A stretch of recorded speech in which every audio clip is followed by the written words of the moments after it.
Good morning. I'm Lindsay Reiser at the CBS Broadcast Center. It is 8 a.m. Eastern time on this Sunday, and we continue to follow breaking news. Multiple U.S. law enforcement agencies this morning are investigating the attempted assassination of former President Donald Trump at a rally in Pennsylvania yesterday. Take a look at what happened. Blair, can I get...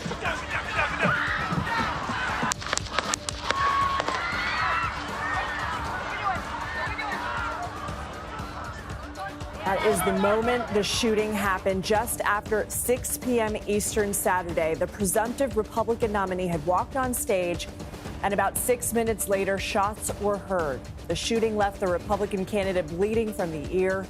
Trump dropped to the ground for cover and was immediately sworn by Secret Service agents. He was eventually escorted off stage and into a waiting motorcade car.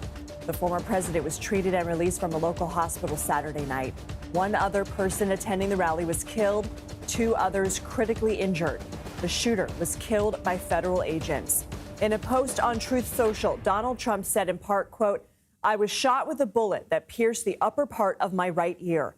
I knew immediately that something was wrong and that I heard a whizzing sound, shots, and immediately felt the bullet ripping through the skin."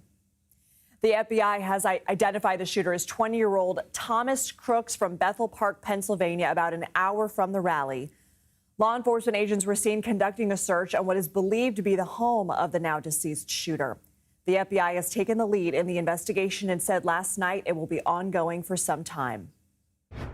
There's going to be a long investigation into exactly what took place and how the individual was able to get access to the location, what type of weapon he had. All that it is really days, weeks, and months of investigation.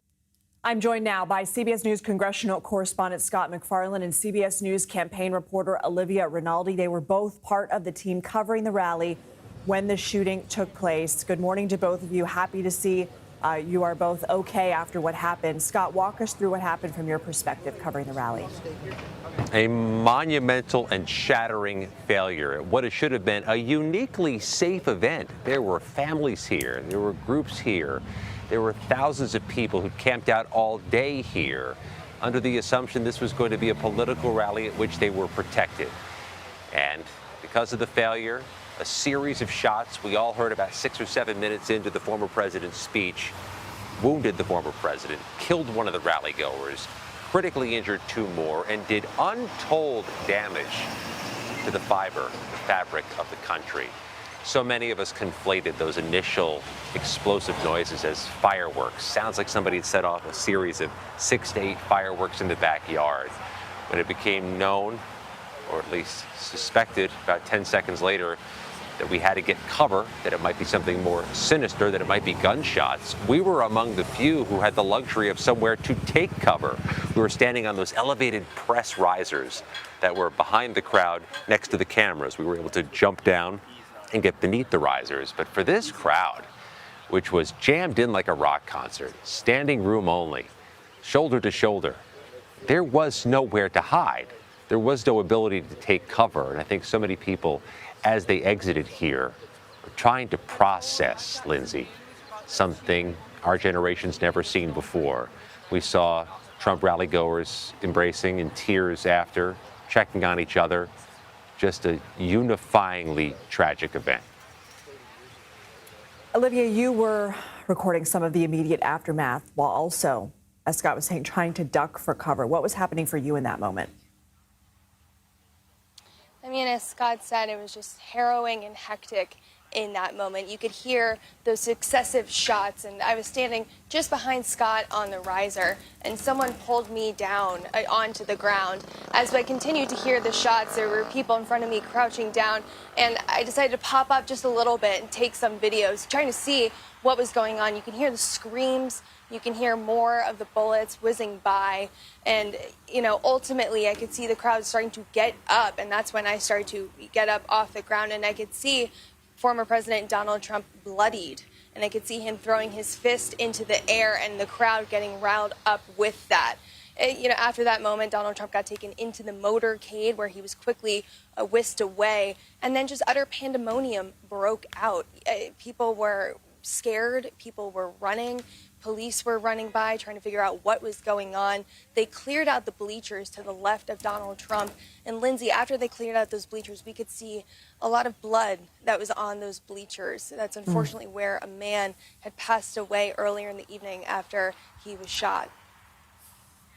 Scott, whom we saw cool and calm and collected in that footage, in those circumstances. Scott, what's the Trump team saying?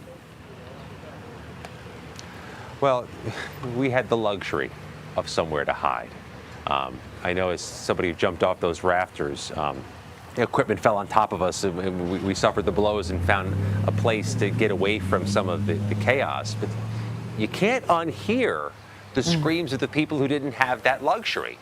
Children, people in wheelchairs, people who had spent 7 to 8 hours baking in the sun to get the good seats, the ones right up front, within close sight of the former president. And you can't unsee the people colliding with each other, trying to find somewhere to go because there was nowhere to go. I think what helped level and ground the crowd was that the former president popped up and defiantly raised his fist. That helped. But I also can tell you, and Olivia can back me up on this, some in the crowd, some turned on us. Started gesturing at us, screaming at us, cursing at us, blaming us on the meteorizers for what had happened. That did cool off. I think the former president bouncing up and defiantly championing his well-being helped cool off what was going to be a very hot crowd. And Olivia, that said, what are we hearing from the former president? What is the scene like this morning? It's quite locked down here this morning, just driving around trying to find a place to talk to you. Everything is pretty locked down. There's an incredible amount of police presence here because this is an active crime scene. They are still investigating who this person is, how he got here, how he got on top of that structure to be able to take that shot. We are hearing from the former president today saying he's feeling okay, saying that there's more to come. He will be in Milwaukee. We still have the Republican National Convention this week. There's still a major news story where Trump becomes the official Republican nominee and he has to name a vice president. So all of this is coming at a very contentious moment, Lindsay, a very fraught political moment in the country. But also there are specific things that the Republican Party needs to do to formally nominate Donald Trump and move forward with the election to November. So I suspect there will be a lot of news unfolding in the coming days, not only as this investigation unfolds here, but also as we learn the steps the campaign is going to take forward, whether or not they're going to have rallies like this outdoors. Right. These rallies are so typical for the Trump campaign. I go to one at least once a week as of late, covering them. And so it'll be interesting to see if that's still the posture, if Secret Service is going to allow them to hold these outside, or if it will be strictly indoors with tons more security and perhaps even smaller events going forward just to mitigate the security risks. Right. And Scott, we don't want to focus too much on the shooter, but what are we learning? 20 years old, Thomas Crooks is his name. He's from about an hour away in Bethel Park, Pennsylvania. And for a 20-year-old, he is distinguishable in that he does not have much of a social media presence to mine through or look through. An hour away means he's not from Butler County, Pennsylvania. To give you a bit of a sense of Butler County, Pennsylvania, you're north of Pittsburgh in a county that is Trump 2-1 in the last election. And the local congressman who represents this area, Lindsay, told the crowd they love this venue where the event was, the Butler County Agricultural Farm Fair area, because you can get a big crowd inside and easily accommodate a Trump-sized crowd. We haven't gotten estimates yet from a fire marshal or somebody official, but clearly there were thousands of people here. And some of them arrived as early as 6:45 in the morning. Those are the people who got the front row seats and had a sadly uniquely close-up perspective of what happened. We just got an update from the hospital. No change in that 2 patients are still in critical condition at a hospital in that area. To echo Scott's words, damage inflicted to the fabric and fiber of our country. We're so happy that both of you are okay and taking care of yourselves in this time. Scott McFarland, Olivia Rinaldi, thank you.